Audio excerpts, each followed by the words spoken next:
Welcome to My Life Chassidus Applied, episode 387. This program is dedicated by Meir Eliezer ben Chana, Leil Glickl Bas Chaya, Mishpachtam and their family, Begashmis and Beruchnis. The responses I received to last week's special edition were unprecedented, simply in number, and also in emotion and an appreciation, even though it's difficult to say that word under these circumstances when you talk about such painful, tragic, horrific events. And yet I received a tremendous amount of responses, and especially the word that many people used was hopeful, that despite the nightmare, that there's hope, that we can turn this into a positive revolution. So in this program, I will follow up. I can't follow up with all the responses. Literally, we're talking about in the hundreds. But I will select a few. But before we get to the follow-up, let us focus on this week's events. This week is Yud Shevat. Yud Shevat, the 10th of Shvat, is going to be the 72nd anniversary from Tafshin Yud, when the Frierdiker Rebbe's Istalkus, and the Rebbe, the seventh Rebbe, our Rebbe of the seventh generation, our Rebbe, assuming leadership. Formally, a year later, when the Rebbe said Basil Lagani, Tafshin Yud Aleph, 71 years ago. But Uba Hashemesh v'Zorach Hashemesh, the sun sets, the sun rises, and on Yud Shevat Tafshin Yud, 72 years ago this week, the stalkus of the Frierdiker Rebbe, the sixth generation, and the ascension of the Rebbe to the Nesius and leadership. So appropriate to speak about. Chassidus applied to Yud Shevat. And here too, quite a few questions have come in. So I'll address that, as well as some other issues as time allows. And then I will do a part two, or you can say a follow-up to the issues, the sadder issues that we've been discussing, what we can do about it, and the different responses and reactions, and above all, focusing on action, what we should and could do. So, to get straight to Yud Shevat, the first and obvious question is, what is the significance of the day and its lessons to us? Chassidus applied, always the lesson, the personal lesson. So every year, Yud Shevat, there'd be a Farbrengen, where the Rebbe would honor the Frierdiker Rebbe's Yortzeit Istalkus, Ilula, and he marked it especially with the maamer Basil Lagani. The Rebbe's form of expression, formal expression as a Rebbe, is the saying and delivery of a discourse, a Chassidic discourse.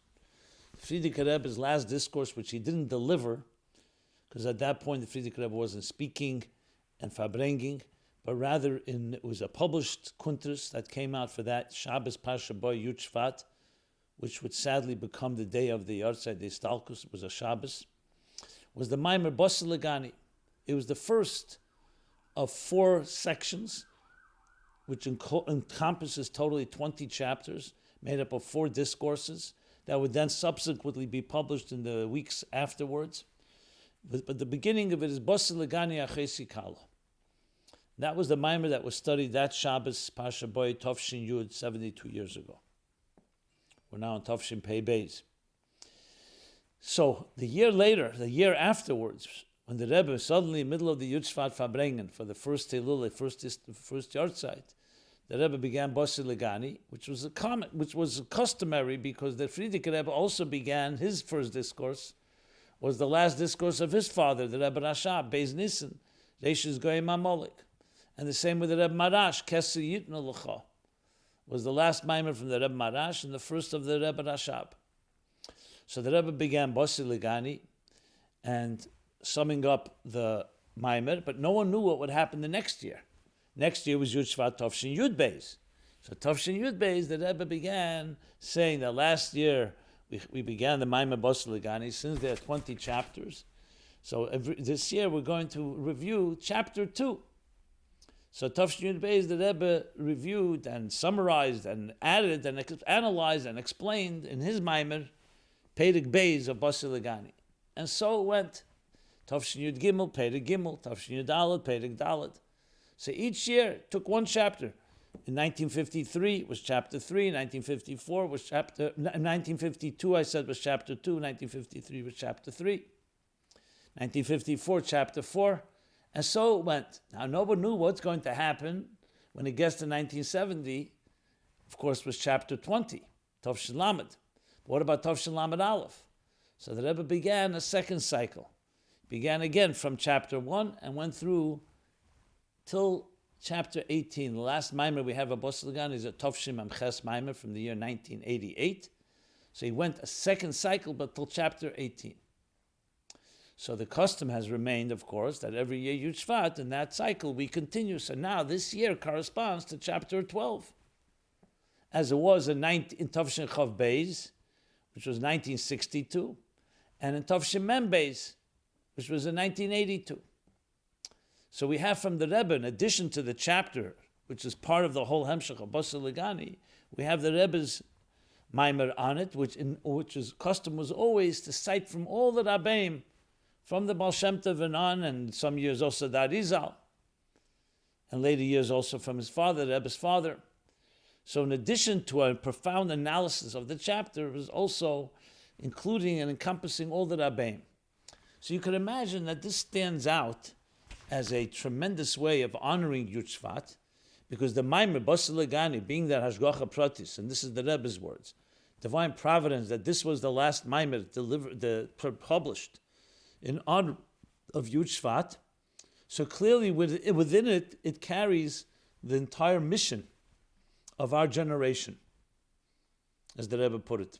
And that first Basi L'Gani in 1951, Tavshin Yud Aleph, 71 years ago, the Rebbe actually said that we see right in the beginning of the maamer, when he talks about the 7 generations. So he says, Kol Hashvin Chavivin, the 7th generation is precious, and we are now the 7th generation from the Alter Rebbe.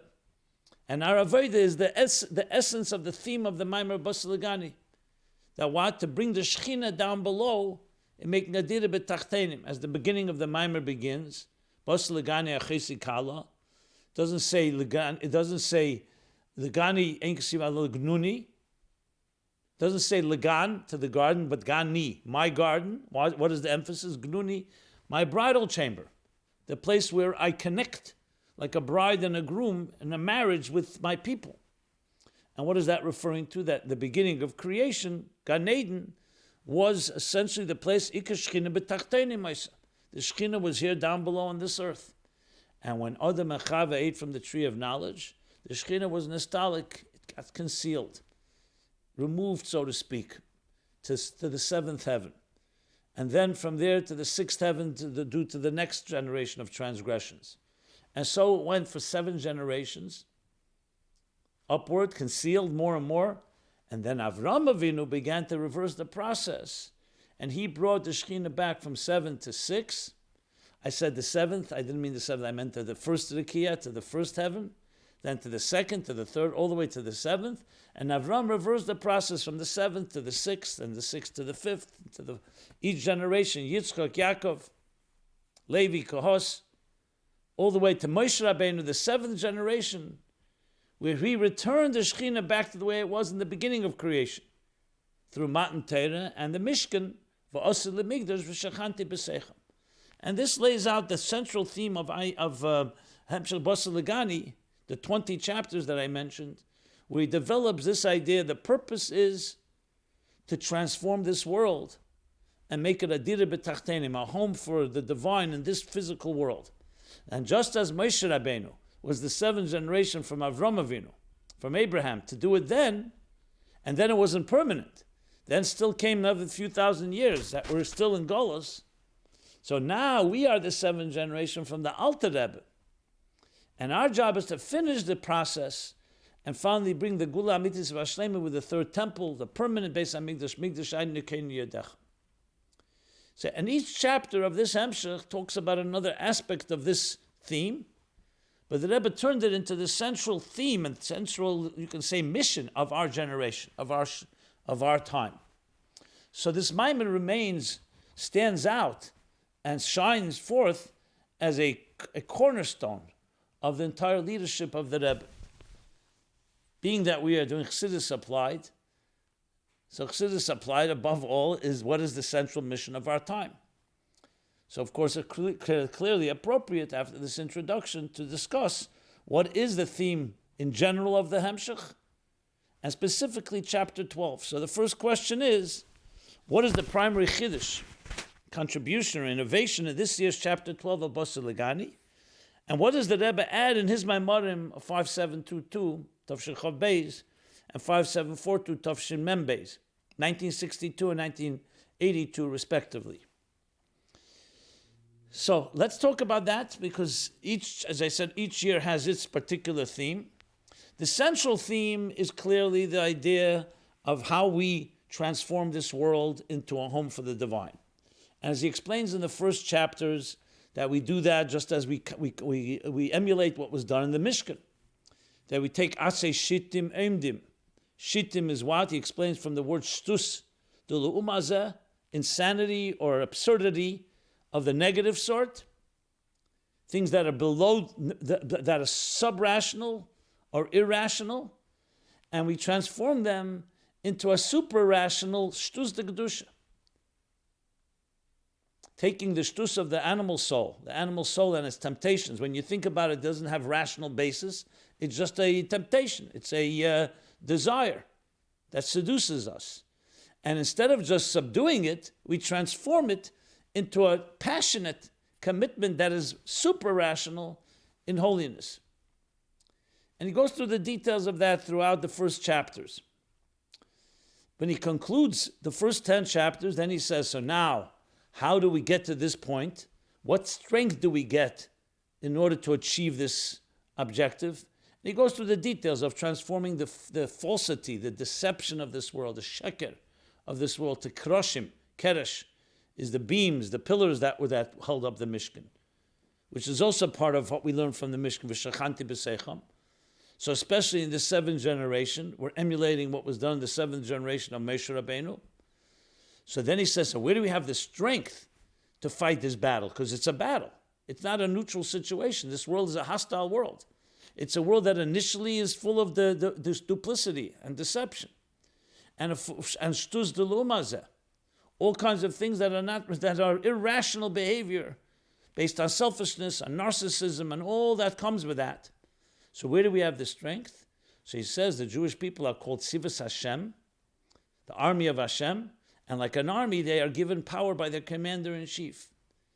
That during a battle and during a war, in order to achieve victory, the king will open up his hidden-most treasures. He'll actually splurge them. Bizbuza eitzes, that which he has always kept undercover in secret, that nobody ever saw. The treasures that were gathered from his generation and his parents and grandparents, using the analogy of a king. But when it comes to victory, not just victory says, not a victory just to conquer land or for any purpose, just the mere fact to win this battle against an enemy, so the deepest treasures are revealed. And that's called the oitzer. So in chapter 12, he starts discussing and explaining, after chapter 11, explaining that what an oitzer is, coming from the innermost resources that are always concealed. What is it in Ruchnius, the spiritual energy that we receive? And that's the theme of chapter 12. Not just chapter 12, this begins a series of chapters that will go all the way till the end of the discourse, which is chapter 20.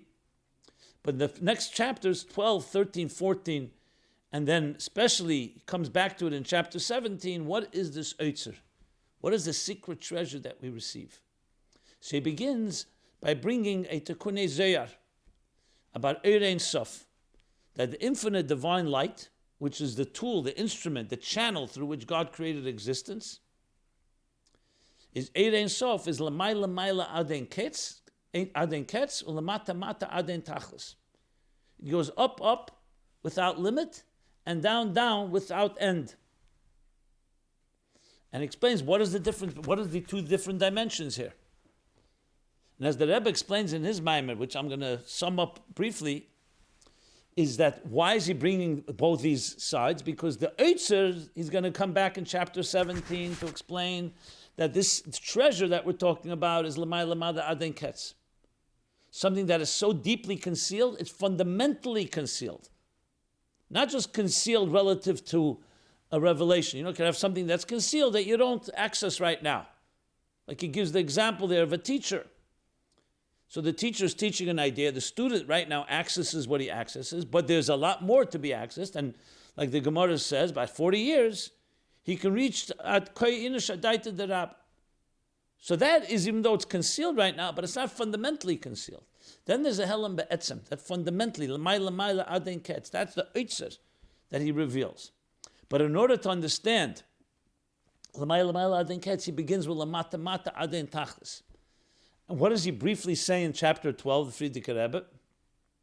That this is referring to Ein Sof, that goes downward, meaning throughout the entire Shtalshlus, and Ein Sof, it's Ein Sof, so it reflects, not on its own, it reflects, because it is a reflection, Eir is completely bottled and completely sublimated, subjugated to its source. So it reflects the power of the source, the infinite power of the source. And in turn, transfers that infinity, that blig vul, that unlimitedness to all of creation. So even after the tzimtzum, and the tzimtzum does conceal and creates that the energy should flow in a defined way, but that's due to the tzimtzum. On its own, that Ein Sof always remains fundamentally blig vul. So even as it comes down, all the way down below, it always contains the power of blig vul. And the Rebbe in his two maamorim, and I'll sum up the main points in both of them, emphasizes and elaborates on this and says the Ein Sof that we're talking about is not just revealing the Ein Sof, the infinity of the divine, but even furthermore, what he says in Ageres HaKiddush Siman Chav, that only God, only Atzmus has the power to create the Yesh, because the Yesh doesn't have any sense of feeling a source. Oyer can't do that. Oyer feels its source. How could it create something that has no source, or doesn't feel its source? It may understand that it has a source. We understand that. But in our hergish, our feeling, so he says, Hu levade bekeche v'yicholta, only Atzmus, shemitzyusim Atzmuse, the only Ila v'siba, he has no cause himself, he's able to infuse that into the Yesh. But that too travels through the Oyer, as he explains in the Ageres HaKiddush, because everything comes through Oyer. The creative process has to come through an Oyer and Gilui. So Oyer carries not just the Ein Sof of the divine, but even the Ein Tchila, even the aspect of the divine that is never attributed to Oyer. Oyer, you can say, Oyer has Ein Lei Sof, because since it's a reflection of Ein Sof, so it's also Ein Sof. But Ein Tchila, you don't say that on Oyer, because Oyer does have a Tchila, it has a source. Who's the source? Atzmus. However, the Chiddush and Ageres HaKiddush is that due to its bittul, due to it being Oyer of Atzmus, therefore it carries even that power of creating. It goes through the containers because it has to create a gvul for creation. That the creation shouldn't just have the sense that it has no source, but also an actually defined entity, and that comes through the kelim. Because as we said, the Oyer itself is Ein Sof. So the kelim create the gvul, but the Oyer carries the power of Atzmus. And that Oyer that comes Mata Mata Aden Tachlis also carries that aspect of Atzmus. That's one of the main chiddushim in the Rebbe in Tavshin Chav Beis. In Tavshin Mem Beis, the Rebbe takes a step further. And he says the following, that not only does the Oyer, the Ein Sof Oyer, the infinite energy, go all the way down below, but as it goes below, something is added to it more than its own Ein Sof. And what is that? The Koyach Atzmus, the Oyer Atzmus itself. Because that's the purpose of creation, is that it should come down below. Did it betachtenim, did it to Atzmus. So it's coming below actually also increases and adds a new thing to the Oyer that the Oyer doesn't have on its own. So in addition to the first point in Tavshin Chav Beis, that the Oyer carries the power of Atzmus, now we're also talking about the element of Atzmus that the Yesh, Dafke the Tachtenim, add. As he explains there, the name Eilov Elel Midesav, which the Alter Rebbe says is Bapashtus talking about Atzmus. Mili b'shamayim imcha lechafatzti, Atzmus. That dafke below you reach Atzmus, because that's the kavanah. In the higher worlds, like he says in Tanya chapter 36, Hayol you did the me'er pon of his baruch. So they are ultimately a descent from higher up. It's dafke Atzmus, is dafke in tachtenim. That's the dira b'tachtenim. So when you combine Chav Beis and Mem Beis, both maamorim, you see here the emphasis on not just that Eir is Bligvul and Ein Sof, but also the element that comes from the power of Atzmus itself. The Rebbe actually emphasizes in Tavshin Chav Beis a diuk, an interesting diuk in Ageres HaKiddush, where he talks about that there's the Eir Ein Sof and there's the Koyach Ein Sof. So he says he uses the word Koyach Ein Sof is in Yesh, because in the Yesh, in the Eir is Gilui. But in the Yesh, it's concealed, that power of Atzmus. That element of Ein Le'ila V'Siba is concealed, so it's Koyach Ein Sof. So when you end up looking at it, you see several different components. You have the power of Atzmus, which that creates the Yesh to be able to be a Yesh that feels like it has no source. You have the Oyer, because everything has to come through an Oyer V'Gili. That's how God wants it to be revealed, to reveal this power. And ultimately that the Yesh should also become revealed through Avodah, through our work, even though initially it's concealed. You have the Kalim. The Kalim actually create the definition and the parameters to have a real Gvul in this world. But at the same time, the Oyer remains Ein Sof. And both elements of Ein Sof, the Ein Sof of infinity, Lamata Mata Den Tachlis, but also the Ein Sof, or you could say the Ein Tchila of the power of Atzmus. So you have here all the ingredients necessary to reveal the infinite, but also the Atzmus Dike infinite, that there is nothing, there's no, the Ein Leitchila also. How Atzmus is completely, has no source, because Mitzusim Atzmuse. And that too ultimately is revealed through our work here below. And that's why when we do our Avodah down on this earth, in making Adir B'Tachtenim, V'Shachanti B'Seichem, the seventh generation, so what are we doing? We're not just reaching the levels of Oyer, we're reaching all the way to the levels of Atzmus. As the Rebbe explains in the maamorim that I just cited. Now, just let's translate this into Chassidus applied, to practical terms. But to do so, here comes a question, an initial question. Why is the Rebbe insisting that Eir Ein Sof, and the maamer doesn't say Eir Ein Sof also has the Koyach HaAtzmus that he says in the Ageres HaKiddush. He only talks about Lamata Mata Aden Tachlis, that the air comes down all the way below, and even after the Tzimtzum, and even in the lowest worlds of Biyah, you also have Bli Gvul, not just B'Koyach, not just potential, but actual, as the Rebbe elaborates. Why is he insisting on adding the Ein Tchila? And on the contrary, you could argue, supposedly, that the Ein Tchila is actually L'mayla Aden Ketz, because that's something that's Behelim Be'etzem. It's talking about the Helim of Elikus, not the Gili of Elikus. That the Yesh doesn't feel its source.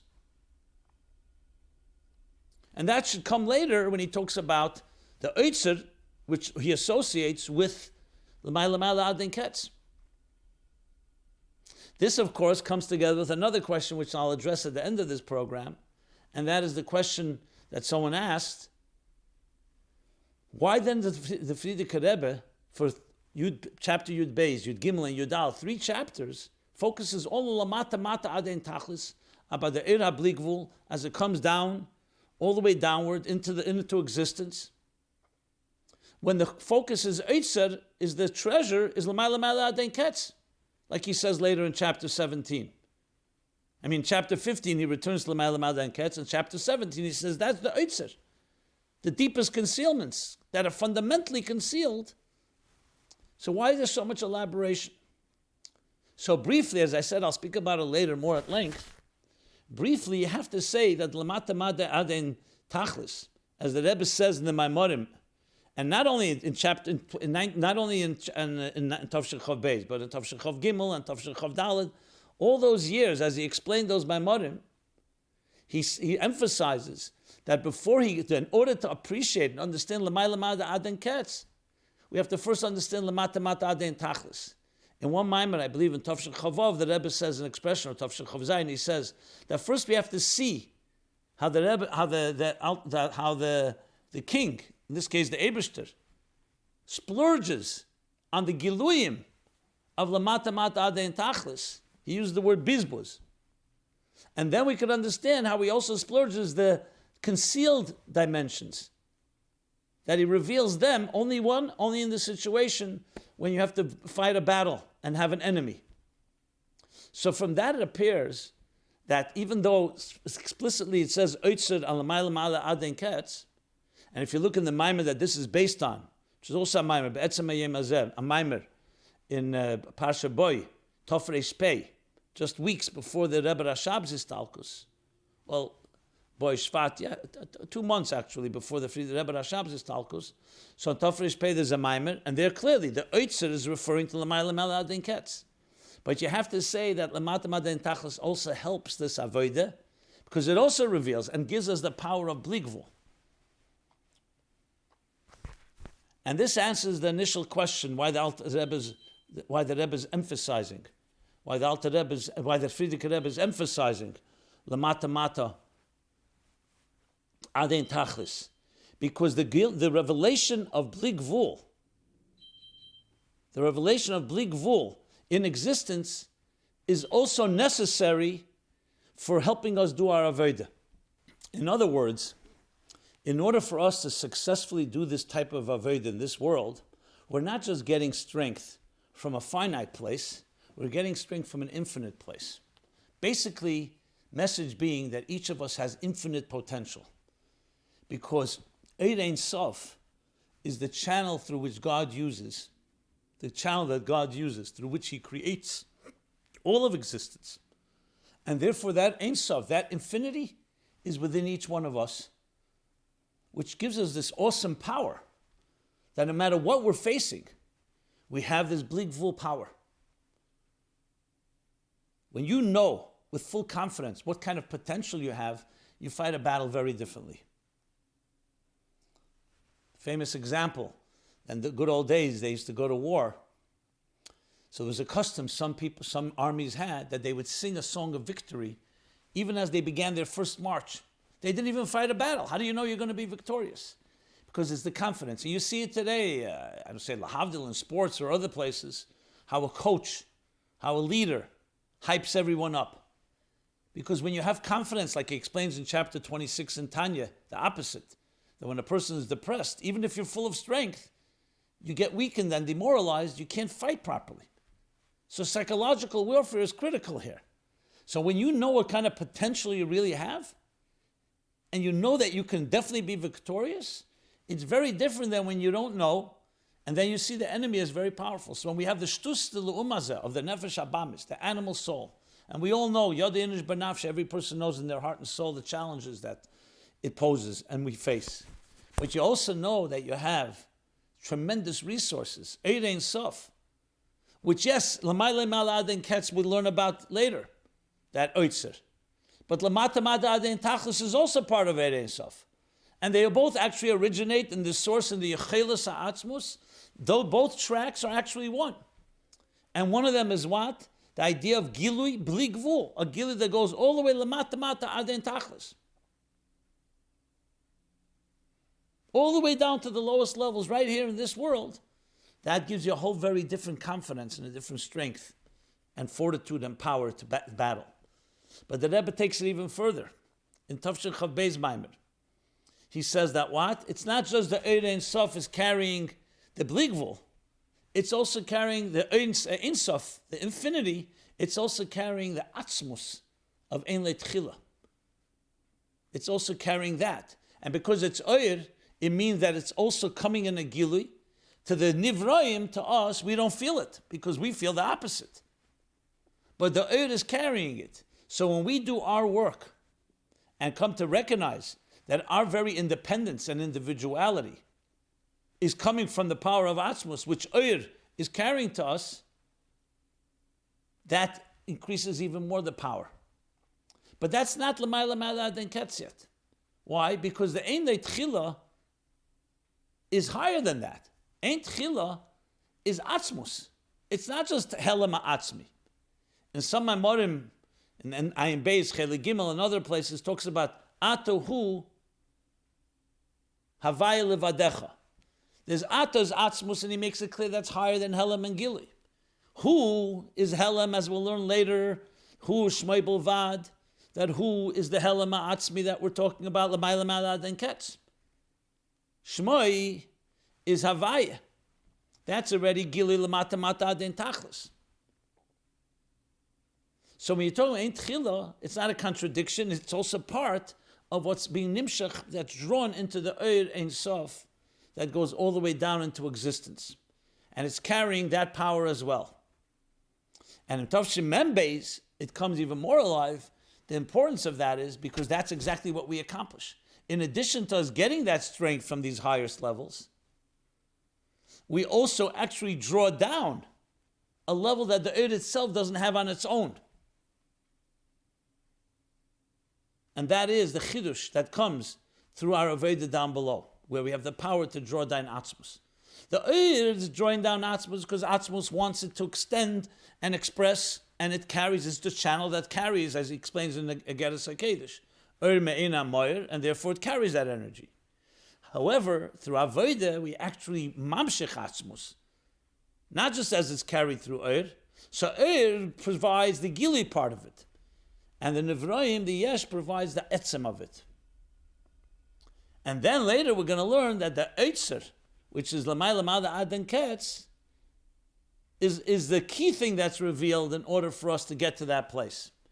Now that, briefly stated, is the concept of Helam itself, has an element of describing God's infinity in concealment, the distance of the divine. Because the Eir reveals the closeness, so to speak, or reveals the expansion of the divine. The Helam is going to reveal the beyondness of Atzmus. And for us to really connect, we need to have both.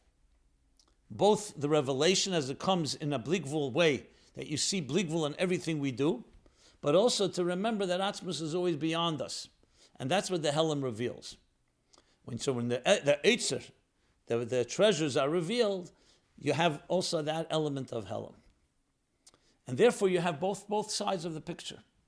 And ultimately the goal is Did B'Tachtenim, to have Atzmus revealed in this world.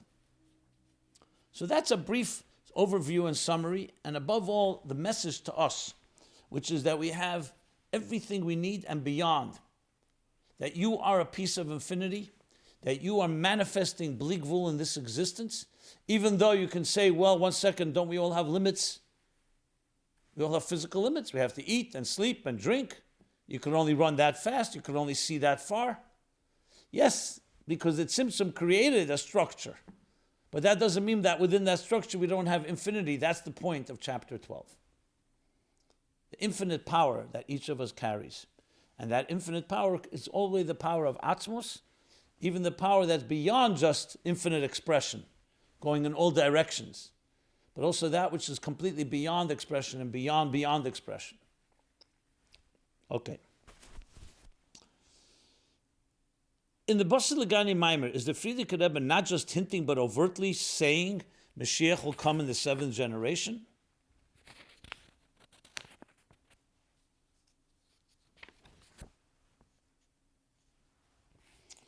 The answer is that it's most likely it is a hint, because you see right in the parentheses where he speaks about Der Ashvi, so he speaks about V'chol Ashvi and Chaviv, and he adds that all sevenths are precious, and the Rebbe in the first maamer, Basi L'Gani, Tavshin Yud Aleph, 1951, emphasized that relates to. So you can't say it's overt.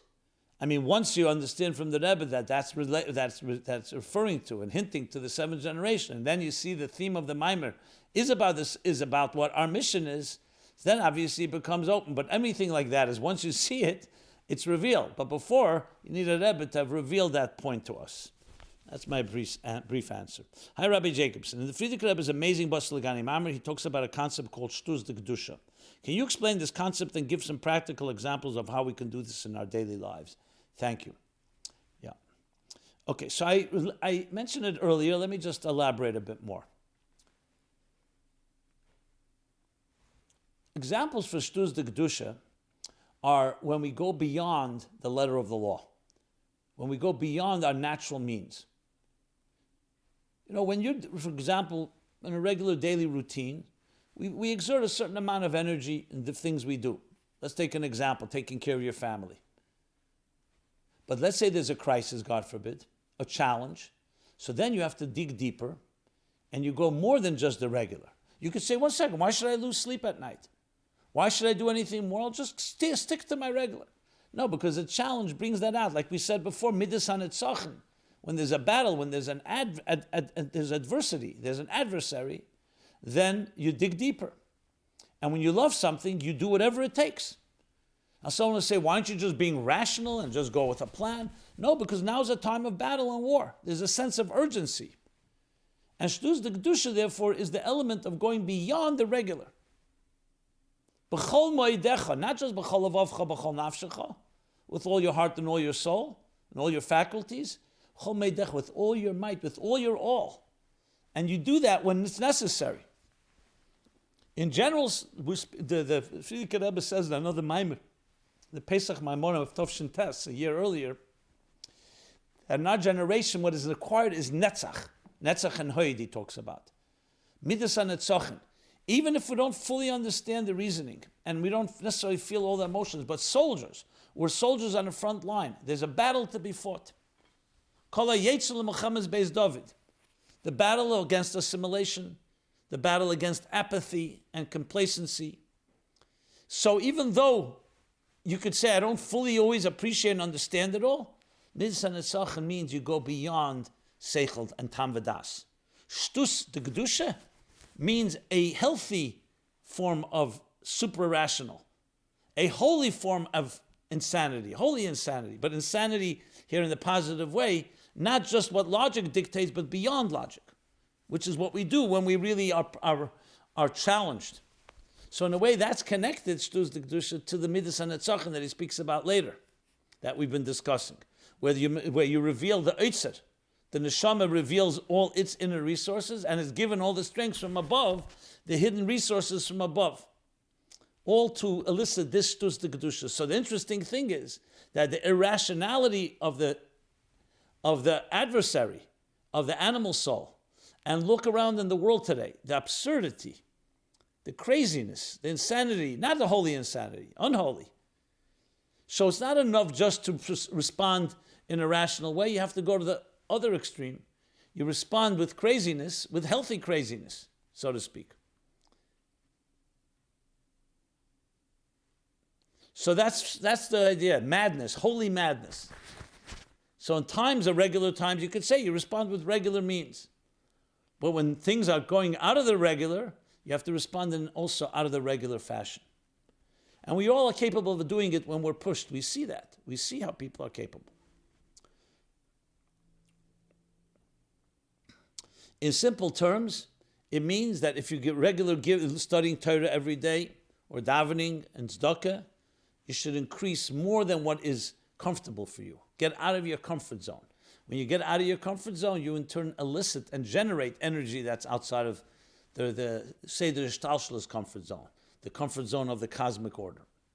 And the blessings also come in a way of ad bli dai, without limit, when you do things that are beyond your limit. Beyond your limit, I said, b'chol meidecha, that which is beyond your comfort zone, your regular routine. Okay.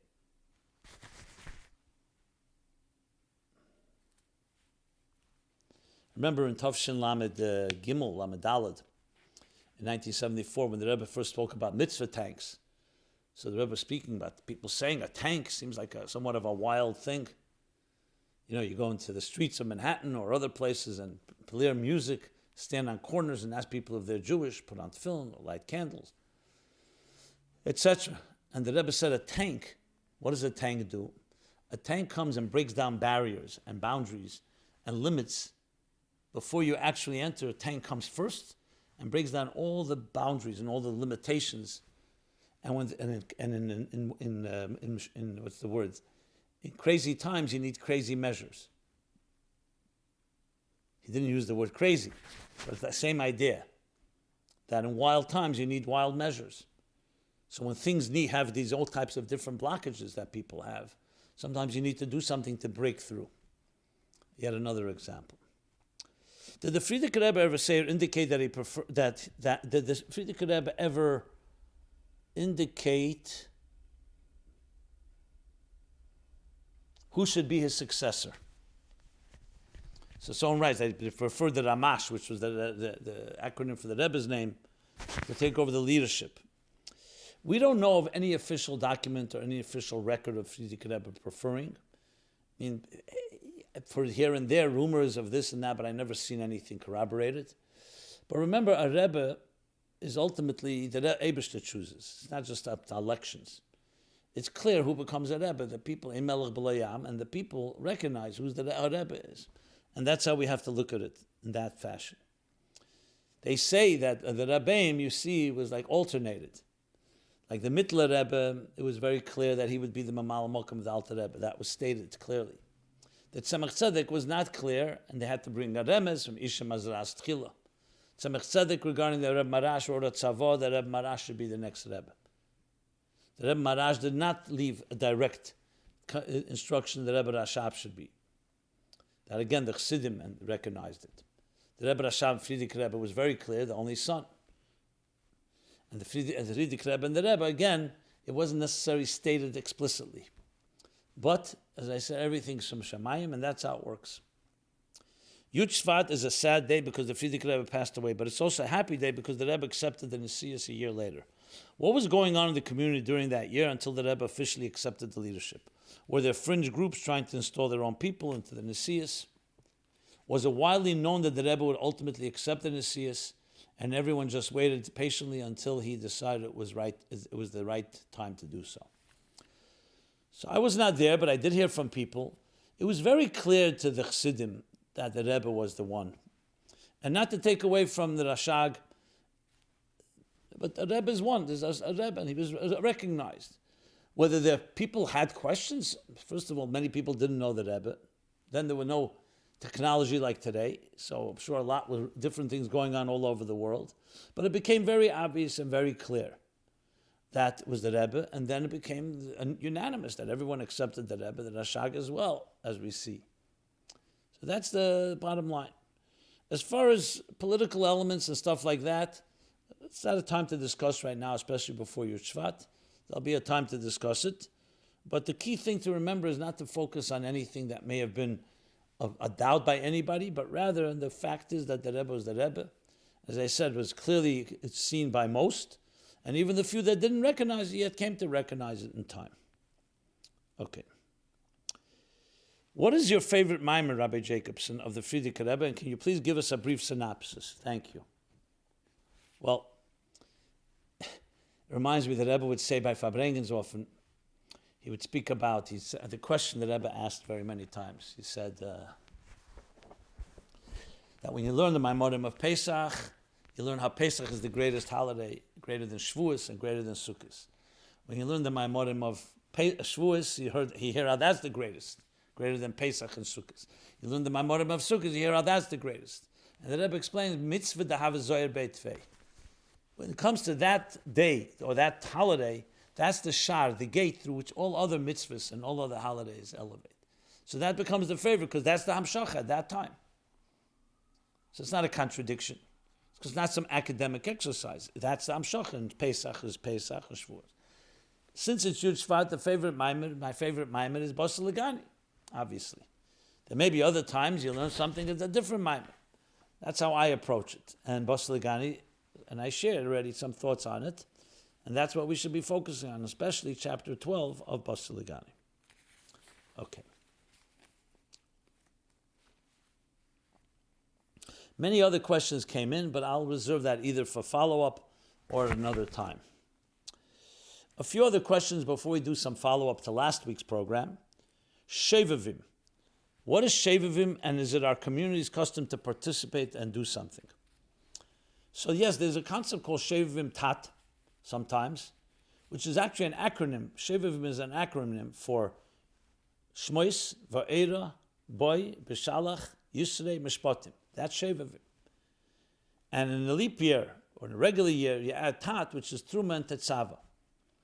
a time of special tshuva. It's brought in different svarim, Kabbalah especially. And there's actually a siches, Shmois Tavshin Mem Tes, where in a footnote, the Rebbe says that in Chassidus Chabad it's not brought. And even when it's brought as a fast day. And specifically because, especially Chabad, as the Alter Rebbe emphasizes in the name of the Baal Shem Tov, that today we don't focus on fasting. So the concept is a real concept, obviously. It comes from holy books and legitimate authorities and sources. However, in Chabad, it's not accustomed to actually fast or other activities. But the idea, of course, exists. So that's the bottom line. Essentially, it's a time for introspection. You have in Shalah, he explains it, that these parshas, especially their parshas that focus on Golus Mitzrayim and then Geula from Mitzrayim, that these weeks is a time of special emphasis on tshuva and return. So the concept exists, but not special focus, particularly in Chabad. You can look up more on Shmois, Sikh of Shabbos Parsha, Shmois Tovshin Mem Tes. Okay. Shvat. Did the Rebbe once say the month of Shvat is Rosh Tevis, an acronym, Shenishma Psuris Tevis? Shvat, Shenishma Psuris Tevis. Does it mean that this is a month with an energy for good news? What can we do on a practical level to tap into this energy and receive and spread good news? Thank you, and may you always have good news to share, especially the best good news, which is that Moshiach has arrived. Amen. I don't recall the Rebbe saying it, but my not recollection doesn't mean that the Rebbe did not. If anyone does have information on this, please share it with me, and I will share it with the public. Rosh Tevis, Shenishma Psuris Tevis. But regardless, it's a nice Rosh Tevis, and it's exactly what we all hope for. Psuris Tevis. Which leads me to the good segue to the next topic, which is staying positive amidst COVID. Yes, COVID is still with us, long after we thought it was gone. How do we stay positive amongst the new COVID variant and today's non-ending challenges? Will we ever be ourselves? Meaning, will we get back to how things were back a while back? Well, let me say this.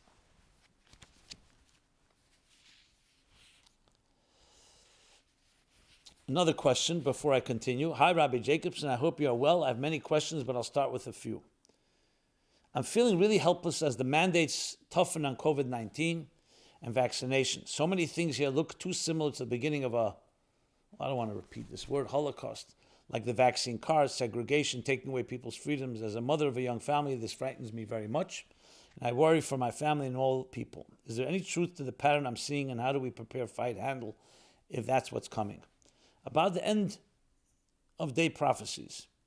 Christians believe in the book of Revelation and claim that they are seeing these prophecies unfold right now, with a vaccination being called the mark of the beast. Christianity is an offshoot from Judaism. How much truth is there to these end-of-day prophecies? And what would be the Judaic response to all things occurring right now with COVID vaccines and mandates? 3.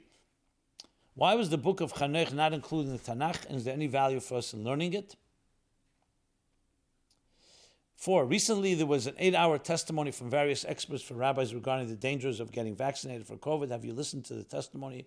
And what would be your thoughts regarding the data that they brought versus Fauci and the CDC? How do we handle all the mandates that are affecting our health, schools, and businesses? Should we be moving our communities to Republican states where there's still more freedom? I really want Moshiach to come, but I'm also so frightened of how it will happen and the people who may get hurt on the way. How can we ensure that Moshiach will come now, b'chesed v'rachmim, and handle the uncertainty of it all? Thanks in advance. I'm looking forward to your response. Hopefully Moshiach will come today, b'chesed v'rachmim, and answer all the questions everyone has before your next program. Well, as I've said many times, and I take the cue from the Rebbe himself, this attitude of panicking and frightening and fear, even though I understand where some people it comes from, it's completely not the derech of Torah, the approach of Torah or Chassidus at all. You know, I'm not going to get into, I've discussed this many times. We have a Torah, Tomim Tiyim Hashem Alekecha. You have a doubt or a question, ask a Rav, ask a doctor, find someone you trust. All the conspiracy theories out there. I mean, look, they said this already 2 years ago, that that this is the beginning of some type of segregation and taking away people's freedoms. And there's people who still feel that way. I don't know, my freedom has not been impeded in any way. What can I tell you? And if you feel that it's been impeded, so go talk to Mashpia or to Rav or to Chassid and figure out how to study Torah, learn Chassidus, and become free. In any way, it's impeding how you educate yourself, your children, your family, how much Yiddishkeit you want to, how much Yiddishkeit you want to live by, and spreading Torah and Chassidus. I don't see any limits that a person can do whatever they wish. As far as mandates and so on, look, there are different opinions. I'm not going to get into that now. If you feel somewhat that you don't agree with a certain mandate, well, if there's a legal element to it, deal with that. And if there isn't, figure out what to do. But I don't see any reason to be frightened. And Judaism is not Christianity. We don't believe in an apocalypse, especially in the Rebbe's words. We went through already all the difficult apocalypses. Right now, be b'chesed barachamim. The gula is upon us, and our job is to think positive and to do whatever we can to spread Yiddishkeit and light and so on. This fear-mongering is so hepech hatera. What does it do at the end of the day? It creates negative energy. People talking negatively. I hear it. People tell me, why don't you get up and make a protest? It's not the issue. The issue is the approach that we have to take. Spread light, spread Yiddishkeit, spread godliness. And if there's a specific thing, deal with it. What are we doing to our children and to our communities when we create this type of fearful environment? So I completely disagree with this approach, unequivocally. You hear from the Rebbe never ever spoke in this fashion, no matter what happened. Even in the most difficult things going on, was always how we can make it better. And that's what I have to say on this topic. Okay. So with the remaining time, I'm going to address some follow-up.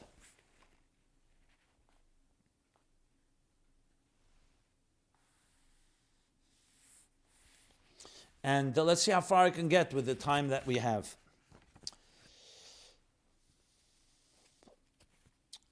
So the title we had last week is what attitude, what approach should we have to the recent tragedy of the disgraced author accused of serial abuse? And the focus I did last week was I really broke it down into a bunch of different subtopics. With the main focus and emphasis is obviously we have to do everything with zero tolerance, eradicate this cancer once and for all. But above all, create a new revolution of holy intimacy, of educating ourselves, our children, our schools, our educators, our rabbis. That we should bring up a generation that not only destroys and eradicates this cancer, but introduces a whole new unprecedented way of looking at intimacy. And b'meila, and automatically that will preempt. Now, I'm not naive. I understand we need to also have police, and there are criminals, there are predators, so we have to address that. We discussed it. But the main focus has to be also the second side. You can't just because that gives us also strength and confidence that we can do it. So as I said before, many, many responses. Let me read a few of them. Teaching Yeshiva Bochum about holy intimacy. I listened to your My Life episode 386, Abuse, Betrayal, and Protecting Our Children, addressing the recent horrific scandal. I thought your idea of teaching young people about holy intimacy was spot on. I wanted to add a point. When I was in a well-known Chabad yeshiva, which will remain unnamed currently, many bochim, unfortunately, saw pornography. There was zero teaching in yeshiva about holy intimacy, what to do about the hormones raging through our bodies, and how to deal with sexuality. It was definitely a missed opportunity by the yeshiva. My sons have gone to non-Lubavitch yeshiva high schools. Both of them in different yeshiva high schools had long classes with their rabbanim in yeshiva about sexuality, puberty, intimacy, and so on. And were told by their teachers and rabbanim that there was an absolute open door to discuss their challenges without any judgment. Maybe since things have changed, but what is being done in our yeshiva system to teach about holy intimacy? So I read the letter as is because this is your personal experience and therefore it's a legitimate one. But I have to tell you that first of all, many Chabad yeshivas have also an approach where everything is open, can be discussed. And many non-Chabad yeshivas, frankly, the opposite. So I don't think this is a Chabad and non-Chabad thing. This is across the board. Everyone, we could all use improvement and growth until we completely eliminate it. And on the other hand, completely teach our children the right approach. And that's the whole purpose of our conversation. So my response is one across the board. We have to put our heads together and come up with different suggestions and ideas of both education of our children, different ages, different ways of communicating with each age, how educators should speak, all in a modest way, an appropriate way. And yes, how every child should have an open door of trust and know they can come and speak about anything without being judged, and definitely not without being blamed. And all of us are part of this. Rabbis, leaders, teachers, parents, educators, community leaders, everyone. Because if anyone is not part of it, they can undermine this whole approach. And that's what we need to do. It has to be a unilateral, a unanimous approach that completely consumes all of us in every possible community. Now, tafasta merubale tafasta. You can't always begin by doing it all. So we begin wherever we can begin, any school. I just had conversations just today and this past week with many people who heard the program and are thinking of ideas and putting our heads together. What can we do? They had ideas, I had ideas. I'm sure all of us can have ideas. Let's pull them together. But don't stand on the sidelines. The problem is all of our problem. It's a collective problem for all of us. That's how a community deals with things. And when we push it, we will create change. Okay. Good evening, Rabbi Jacobson. I listened to your talk from this past week, where you answered questions you were asked regarding the scandal, for lack of a better term. I have direct questions I would love for you to answer, as I felt. Sorry if what I will say comes across as offensive.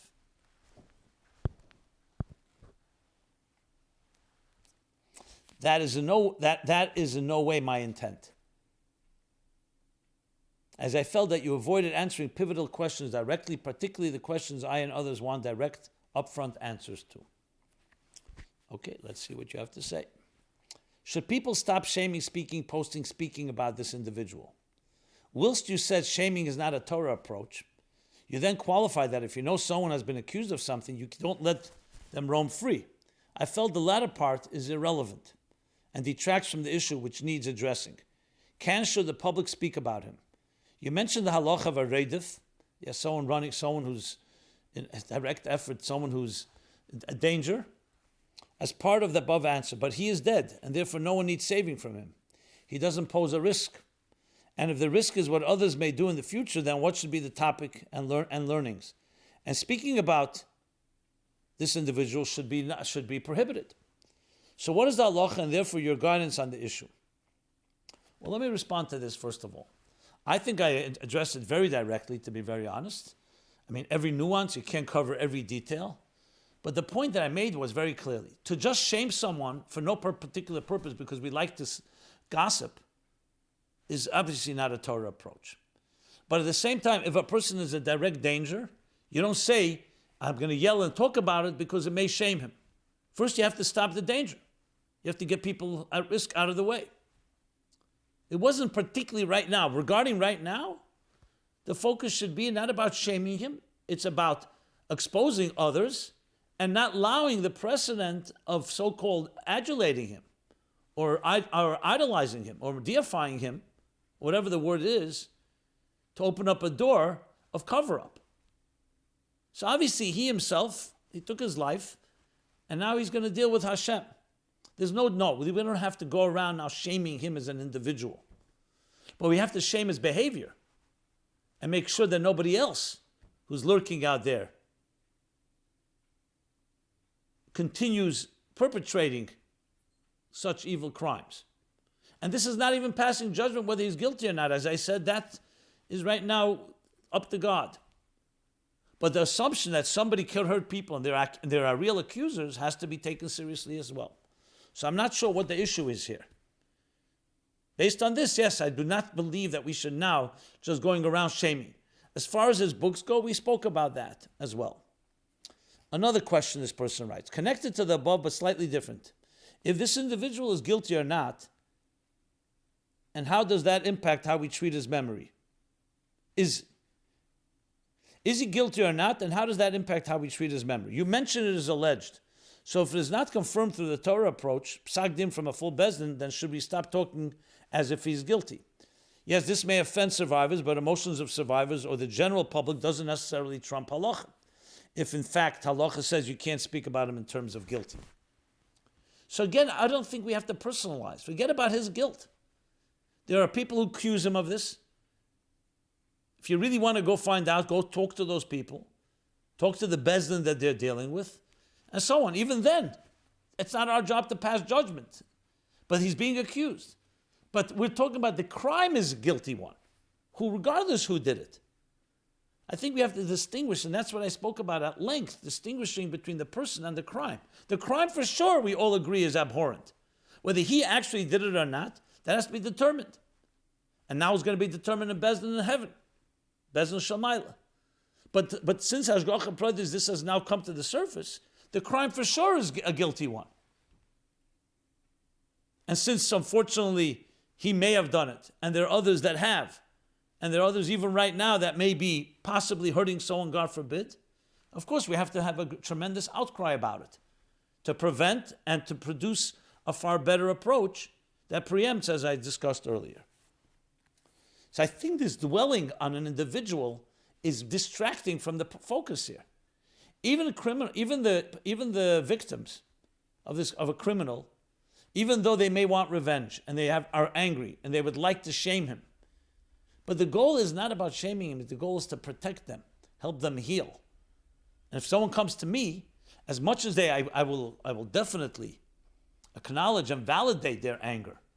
But you want to heal, that's the focus. So why aren't we talking about how we help them heal? That I don't understand from your questions, if I may, in turn, be candid. 3, would you remove his books in your home? Yes, you mentioned it is too raw to discuss now, but people want guidance, driven by Allah and Torah Shkafa. Should they remove the books or not? For some reason, I keep feeling that you didn't fully hear what I said, or you didn't want to hear. I spoke about it directly. I didn't just say it's too raw. I said right now, the issue is clearly his books can be offensive to people. And if a person feels that's offensive to them, they should definitely remove it. Should I make a rule now that everybody should remove it? You asked me, I would say yes. Because the crimes are so abhorrent, and it's associated with this author. And he's writing about children and protecting children. And your children will grow up and say, what did you do?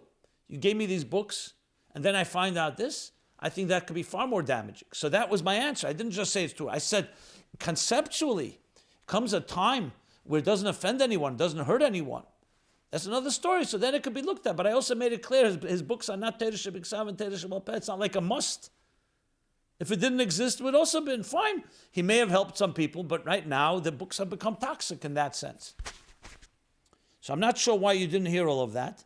But since you and others may have, whatever reason, and I know the reason, because I think there's a lot of emotions here, and maybe you don't like an approach that's more balanced, you want to be black and white, well, some things are not black and white, even though what I believe I'm saying is absolutely clear and very direct. And if you need a psak, go to a rabbi. I'm sure you have a rav, ask him if you really need a psak adin. I'm not paskening anything here. I'm speaking the approach to it, the hashkaf of it, the attitude we should have, the approach. I strongly agree with your approach that productivity needs to be the outcome of this event. Awareness and action, that should be the focus. And I add, helping anyone who's been hurt, in this case or in any case. That's above all. That's how you heal. But why did you single out Rabbonim as the only people you spoke down on? Yes, they hold a high position and need to carry the burden of such a serious issue in society. But so does the public. There are individuals who have spread so much negativity through Lashon Hara and Moitze Shemra. Should they not receive equal and direct rebuke? I hope that the above is received in good light. I'm only seeking clarity on issues I feel need addressing. Kind regards. Well, I don't believe I focused on any individual, even though leaders should always be the first people you speak to because they're in a position of leadership. That's what we look to. And if they fail, that's the worst. And of course the public, I keep saying it, it's our joint effort, the whole community. As a matter of fact, the public can also impact the Rabbanim and the leaders. So that was the gist of it. About Lashon Hara, Moitze Shemra, I'm not sure what you're talking about here. If you're talking about Lashon Hara, Moitze Shemra, about a redif, about murder, about soul murder, then as I said, that doesn't apply. And in general, that's not the focus about speaking negatively. It's about helping us all grow, protecting the children, protecting adults, and teaching us what is a healthy and holy intimacy. Okay.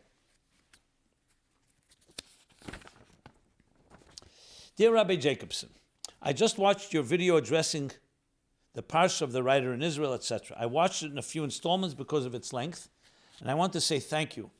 It hurt me and confused me that there was seemingly no voice from our leaders and rabbis, Rabbanim and Mashpim, on how to process and progress the story and the issues that are brought up, at least at first. Also in Israel, where I live. So my thank you to you for starting to fill that crucial void. I want to make a few points that I think were not addressed in the video that are connected to various aspects of how we deal with perpetrators and victims.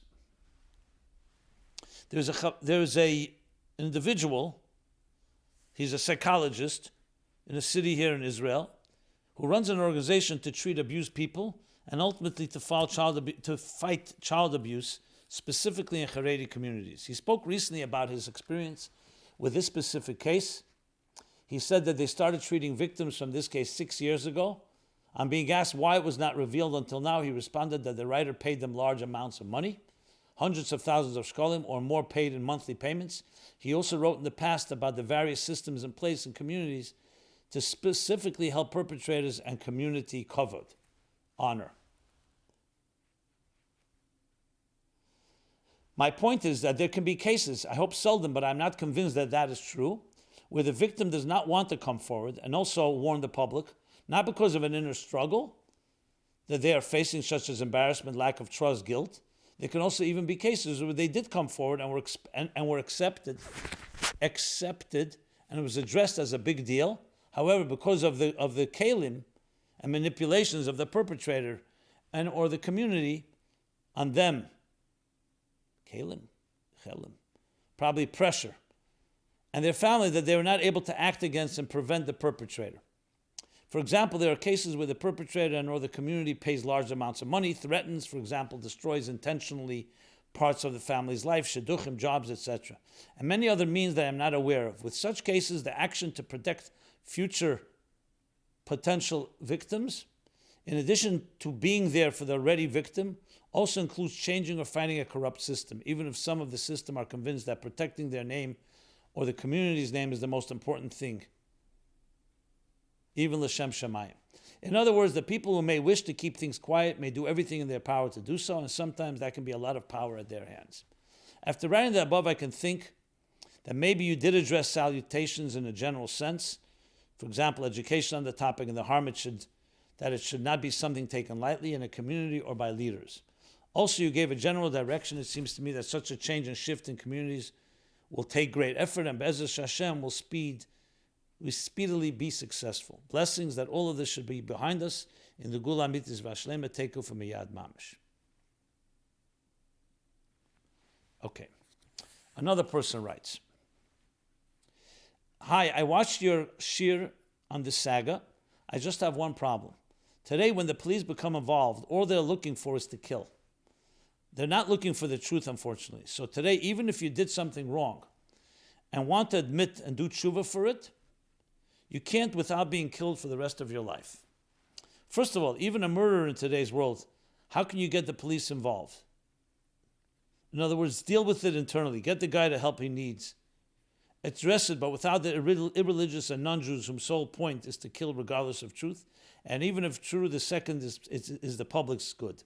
And by the police and system, as mentioned above, the only way out is to kill yourself. And you can't admit it because if you do, you'll be destroyed for the rest of your life without a fair trial. Looking forward to your response. Well, I disagree. A crime is a crime, and police have to be called when there's a crime, especially one that can hurt people and has hurt people and can future. You have to protect the innocent. And yes, it's true, it could have collateral damage. We discussed that at length. But at the same time, a crime is a crime. Obviously, do everything with consultation, with discretion, in the proper way. But no, I don't believe that things can just be handled internally. Now, if you could handle it internally and to the full satisfaction of everyone involved, is one thing. But often that will turn to cover-ups and so on. And we also need a deterrent against these types of crimes. Okay. There are more questions and more comments, plenty more. So I will reserve that for future weeks. I just simply can't do them all. So I want to conclude on a positive note. Let's go back to the maamer of Basil Lagani and Yud Shevat. So Yud Shevat maamer, if you want, addresses every type of shtus de l'umazeh, every horrible and not so horrible animal soul behavior, including predators and sexual abuse and betrayal and trust. And what's the answer in the maamer? The answer is to transform it into a revolution of shtus de Kiddush. Such terrible things happen. Now we have to create something that's not just regular, that's unprecedented, revolutionary, pioneering, that transforms our children, our communities, into deeply, powerfully, holy, spiritual, intimate experiences. And by I mean that intimate experience, I mean in a sacred way, in a holy way. What does marriage mean? What is sexuality? What is relationships? What is love? How the Torah explains it. That's our opportunity now. And in many ways, these challenges are of our time because of the leisure, the ease. We're not running for our lives. So there's a lot of comfort. When there's a lot of comfort, there's also a lot of indulgence that can lead to all kinds of negative things. That's our mission. So going back to the maamer, so the question that was asked, the Chassidus question, which I want to conclude with, since the maamer Basil L'Gani is explained that the hidden treasure being revealed is the level of Ein Sof, L'mayla Aden Ketz, L'mayla Aden Ketz, like he explains in chapter 17, as I mentioned, why does the Rebbe elaborate, the Frierdiker Rebbe, so much in chapters 12 through 14 on Lamata Mata Aden Tachlis? And perhaps these events that we're dealing with now can help explain that. Because it's true that the Oitzer itself, the most concealed treasure, is the treasure of Ma'ala Aden Ketz, that which is completely concealed and only God knows about. In the Moshiach it goes that these treasures are only used for the king's internal use. And even that sometimes concealed because he himself is not using it. It remains concealed, like Chassidus explains, and I'll explain later in Basil Lagani, Helam even legaba atzmei, because it's not in a state of revelation altogether. It's a fundamentally beyond state, so to speak. And that is revealed when it comes to a battle, whatever the battle, with an enemy, and every enemy, including the enemy of sexual predators. That we reveal the deepest thing that is always fundamentally concealed. But in addition to that, we also need giluyim. We need tools and resources. So Ein Sof is also lamata mata aden tachlis. Not just we're revealing the highest levels, going up, into the divine mystery and mystique and the grandeur that's beyond us, but also how the Ein Sof is within us and draws into us infinity and bligvul and Ein Sof. So though the real Oitzer is L'mayla Adin Ketz, but to understand it well, as the Rebbe says, in many of the maamorim, the Rebbe, as he explains the Basil Lagani, to appreciate that, let's first appreciate that which God gives us, L'mata Madaden Tachlis, being drawing down the Ein Sof, that all the way down here, even in the darkest moment, even when a child is alone and been hurt and is crying in their bed, there's a bligvul with them. Ein Sof is with you. And not just the concealed dimension. Because then you could say in your concealment, you can connect to the divine concealment. No, ultimately in a gili that you can access it. So wherever you are, no matter what has happened in your life, you can access Ein Sof, the divine infinite. It's within you and within your capacity. And furthermore, we actually access even Atzmos through our work down below. So when we're dealing with an enemy of any type, any adversity, any challenge, that's the power we have. Not just damage control, not just to lick our wounds and come away not so unscathed, but far deeper than that. Come out stronger than ever before. As they were oppressed and afflicted, in direct proportion, they thrived and they blossomed. May we create a generation that thrives and blossoms. Basil Lagani, a garden, as it was in the beginning of creation, but as we're explained, that it'll be far higher even than before Chet Tzadas. Then, yes, Lagnuni, Ika Shchina B'Tachtenim, the Shchina was down below. But then after it was concealed, and through all the tzimtzumim and concealments, and through the thousands of years, including the darkest of the dark of Golus, including the darkness of our times and in all its manifestations, that leads to a much deeper energy, even greater than what was there pre-tree of knowledge. Ir chiddush, that comes from the Helam ha'atzmi, the Oitzer, and even higher to levels of Atzmus itself that are higher than Helam and Gili, as explained in Chassidus. That's our mandate. That's our Deir HaShvi. That's the power we have. We have bligvul power.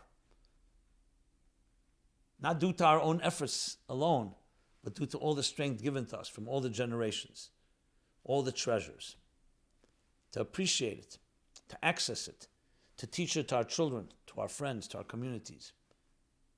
That is the mission of our times. So everyone have a very freilich Yud Shevat. This has been My Life Chassidus Applied, episode 387. We're here every Sunday, 8 to 9 p.m.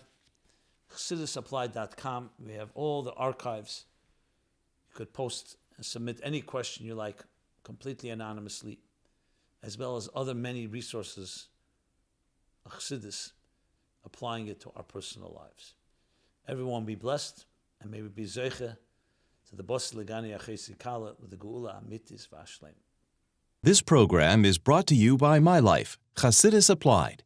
Please help us continue our programs. Make even a small contribution at ChassidusApplied.com/donate.